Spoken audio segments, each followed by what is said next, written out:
அன்பானவர்களே, teaching and training time இந்த நிகழ்ச்சியிலே இந்த முறை 51ஆம் சங்கீதத்தை நாம் திறந்து வைத்துக்கொள்வோம். 701ஆம் பக்கம் பழைய ஏற்பாட்டில் 51 சங்கீதம் என்று காணப்படுகிறது. அதற்கு மேலே 2 சாமுவேல் 11, 12 அந்த அதிகார எண்களை நீங்கள் எழுதி கொள்ளுங்கள். அங்குதான் இந்த சங்கீதத்தின் பின்னணி கொடுக்கப்படுகிறது. பாவம் செய்த பிறகு எப்படி நாத்தான் தீர்க்கதரிசியை தேவன் தாவீதிடம் அனுப்புகிறார்.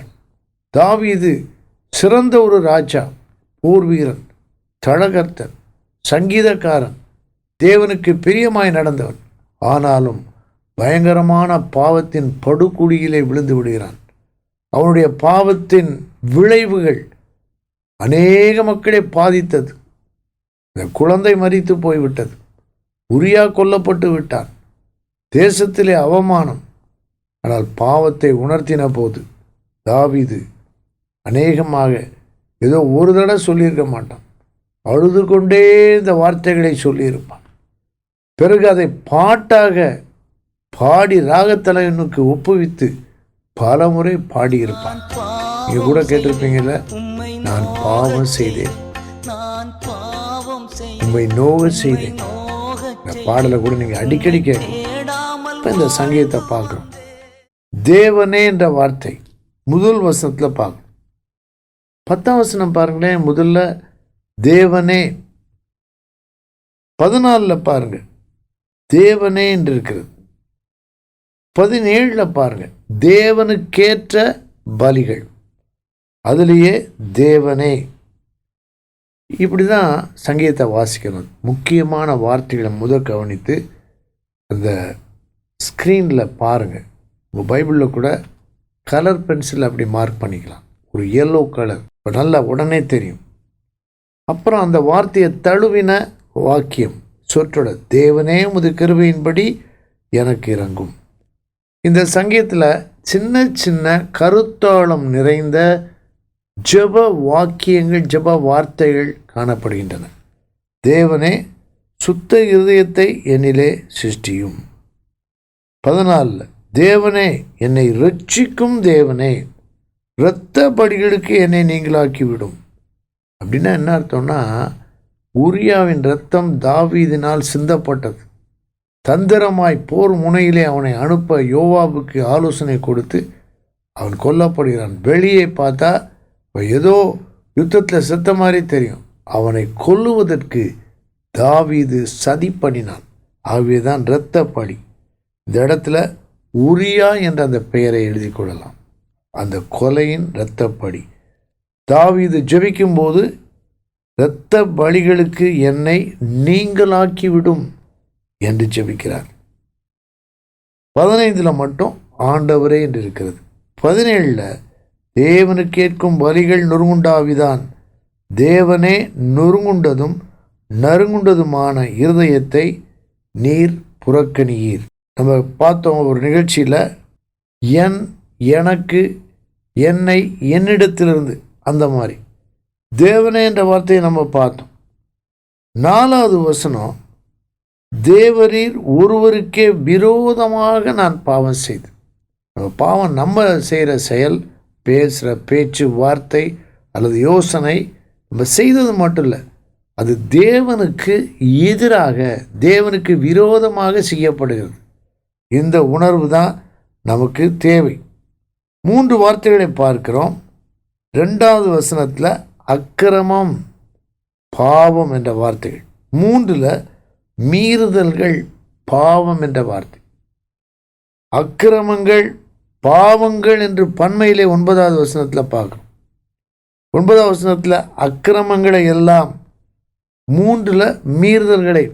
இப்படி தான் பைபிளை பார்க்கணும். வெறுமனை வாசிக்கூட, வாசித்ததை பார்க்கணும். வாசித்த பிறகு பார்க்கணும். வாசிக்கும்போது பார்க்கணும். பாவம், மீறுதல், அக்கிரமம் இருக்கு. பாவங்கள், மீறுதல்கள், அக்கிரமங்கள் அதுவும் இருக்கு. இப்போ நம்முடைய பாவத்தை பற்றி பொதுவாக மனிதர் பயங்கரமான ஒரு பாவத்தை செய்தாங்கன்னா அவங்களுக்குள்ள ஒரு குற்ற மனசாட்சி உண்டாகும். அதுக்கு பேர் கில்ட் அப்படின்னு சொல்லுவது, குற்ற உணர்வு. அது மனிதனை வதைத்து விடும். டார்மெண்ட் என்று சொல்லுவாங்க. அதனுடைய அர்த்தத்தை கூட நீங்கள் பார்க்குறீங்க. டார்மெண்ட் ஆஃப் கில்ட், அப்படியே கசக்கி பிழிகிறது போல ஒரு கொடிய ஒரு உணர்வு, அது பாவத்தினால் வந்த ஒரு விளைவு. இங்கே தாவீது ராஜா குற்ற உணர்வு, பாவ உணர்வை பரிசுத்த ஆவியான மூலமாய், தேவன் தீர்க்கதரிசி மூலமாய் உணர்த்திய போது அப்படிப்பட்ட ஒரு நொறுங்கிய நிலை உண்டாகிறது. பாவம், மீறுதல், அக்கிரமம், 3 வார்த்தைகள். பாவம் என்றால் குறி தவறுவது. குறி வைக்கிறான், கரெக்டாக அடிக்கணும்னு நினைக்கிறான், ஆனால் குறி தவறி போகுது. அதாவது மிஸ்ஸிங் த மார்க். ஒரு சிக்னல் லைட்டில் நம்ம போகிறோம், பிரேக் போட்டு அந்த லைனுக்கு முன்னாடியே நிற்கணும்னு விரும்புகிறோம், தெரியும், முயற்சி செய்கிறோம். ஏதோ ஒரு காரணத்தினால அந்த கோட்டை தாண்டி விடுகிறது. அதே போல தான் தேவனுடைய கட்டளைக்கு கீழ்ப்படியாமல் நினைக்கிற நினைவுகள், பேசும் வார்த்தைகள், செய்யும் செயல்கள், குறி தவறுதல், மீறுதல், அது வித்தியாசமானது. அதுவும் சிக்னல் லைட்லேயே நம்ம யோசிக்கணும். நான் பார்த்து கொண்டிருக்கேன், ஒரு வருகிறான், வேகமாக வருகிறான், அவனை பார்த்தா நிறுத்தணும்னு அவன் யோசிக்கல, எப்படியாவது கிராஸ் பண்ணும், அந்த மாதிரி ஒரு வேகத்தோடு அவன் செல்கிறான். அது மீறுதல். எல்லையை தாண்டக்கூடாது என்று தெரியும், ஆனால் எப்படியாவது தாண்டி போய்விடுவேன் என்று அதை மீறுகிறான். அது ட்ரெஸ்பாஸ் அல்லது டிரான்ஸ்கிரஷன் என்ற வார்த்தை சொல்லப்படுகிறது. அப்படி என்றால் தேவனுக்கு விரோதமாக ஒரு கலக குணத்தோடு எதிரடையான காரியத்தை செய்வது அக்கிரமம். அது அதைவிட கொடியது. நன்மையானதை, சரியானதை சிதைத்து விடுவது ஒரு கற்பனை தான். யாரும் செய்ததாக பார்த்துருக்க மாட்டோம். சில சமயங்களில் ஒரு போராட்டம் வரும்போது அப்படிலாம் செய்கிறாங்க. சிக்னல் மேலே கல்லை போட்டு கல்லை எரிஞ்சு நொறுக்கி போடுறாங்க. ஆனால் இந்த உதாரணத்தை கவனிங்க, இதை விளங்கிக் கொள்வதற்காக. இன்னொருவன், ஒரு வாலிபனை வைத்துக்கொள்ளும், வேகமாக போகிறான். வேகமாக போய், இது என்ன இந்த மாதிரிலாம் போகிறதுல தடை, அந்த சிக்னல் இருக்குது. அவன் மீறுவது மட்டுமல்ல, அந்த சிக்னலை உடைத்து விடுகிறான். அதுதான் அக்கிரமம். சரியானதை, தேவையானதை சிதைத்து போடுவது. நம்ம எல்லாருக்குள்ள, உங்களுக்குள்ள, எனக்குள்ள இந்த 3ஐயும் செய்யக்கூடிய பாவத்தன்மை இருக்கிறது. ரட்சிக்கப்படும் முன்பு முழுவதுமாக தான் இருந்தது. ஆனால் ரட்சிக்கப்பட்ட பின்பு ஆண்டவர் நமக்குள்ளே பாவம் மன்னிப்பை கொடுத்து பரிசுத்தத்தை உருவாக்க ஆரம்பித்தார். ரட்சிக்கப்பட்ட பிறகும் பாவ மாம்சத்தின் காரணமாக நீங்களும் நானும் குறி தவறி விடலாம், பாவம் செய்து விடலாம், மீறி விடலாம். தேவனுக்கு விரோதமாக இஸ்ரவேல் மக்களைப் போல முரட்டாட்டம், கலக குணம் உடையவர்களாக இருக்கலாம். வெளிப்படையாக தெரியாவிட்டாலும் யாரும் பார்க்க முடியாத விதத்தில் எண்ணலாம், உணர்ச்சிகளிலே காணப்படலாம். அக்கிரமமான சிந்தனைகள் இருக்கலாம். நாம் அதை குறித்து வருந்த வேண்டும். பயத்துக்கு, தண்டனைக்கு தப்ப பயம் அல்ல, ஆவியானவர் உணர்த்துவதனாலே தேவனுக்கு விரோதமான பாவம் என்று யோசிக்க வேண்டும். இந்த அதிகாரத்தில் இந்த வார்த்தைகள் எத்தனை முறை வருது, எப்படி குறித்து கொள்ளலாம், அதை எப்படி எடுத்து எழுதி கொள்ளலாம், என் மீறுதல்கள், என் பாவம், என் அக்கிரமங்கள் அதெல்லாம் நீக்கும், கழுவும் என்று தாவீது ஜெபிக்கிறார். இப்பொழுது என்னோடு சேர்ந்து யோபின் புத்தகம் 13ஆம் அதிகாரத்தை திருப்பிக் கொள்வோம். யோபு 13, 645ஆம் பக்கம். அதில் பாருங்கள், 13ஆம் அதிகாரத்தின் கடைசி சில வசனங்கள், 23ஆம் வசனத்தை வாசிக்கிறேன். அதாவது யோபு 13:23, 51:2,3. நோட்ஸ் அப்படி தான் எடுக்கணும். 51:2,3. கமா இல்லாமல் பார்த்தா 23 மாதிரி இருக்குது பார்த்தீங்களா. அடுத்து யோபு 13:23. எங்கே இருக்குது, எந்த வசனம்? நல்லா மனசுக்குள்ளே இருக்கணும். தேவனுடைய வார்த்தை தான் நமக்கு பாவ உணர்வை கொடுக்க முடியும். யோபின் ஜெபத்தை பாருங்கள்.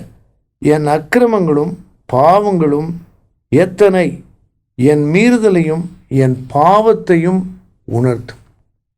இந்த ஜெபம் பரிசுத்தவானாகிய யோபு செய்த ஜெபம். இந்த ஜெபத்தை நாம் அடிக்கடி செய்ய வேண்டும். இந்த ஜெபத்தை உங்கள் நோட்டில் கூட பைபிள் வந்து பார்த்து எழுதி கொள்ளலாம். ஒருவேளை நீங்கள் விரும்பினா டெய்லி கூட எழுதலாம். அப்போ தேவன் இந்த ஜெபத்தை கேட்பார், நமக்கு உணர்த்துவார், இயேசுவின் இரத்தத்தால் கழுவுவார். நாம் ஆண்டவரோடு இன்னும் நெருக்கமாக வாழ முடியும்.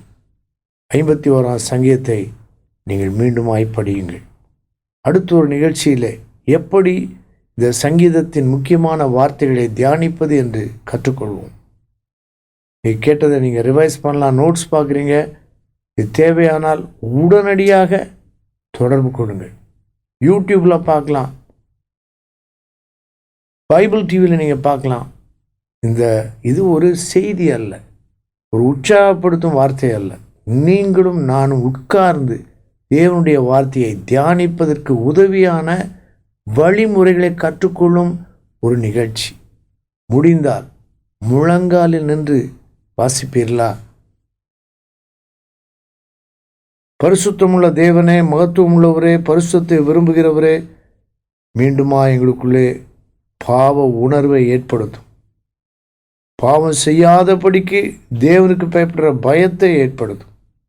எங்களுக்கு சுத்த இருதயத்தை தாரும், நொறுங்குண்ட இருதயத்தை தாரும், பாவத்தை வெறுக்கும் இருதயத்தை தாரும். இயேசுவின் நாமத்தில் கேட்கிறோம் பிதாவே, ஆமேன்.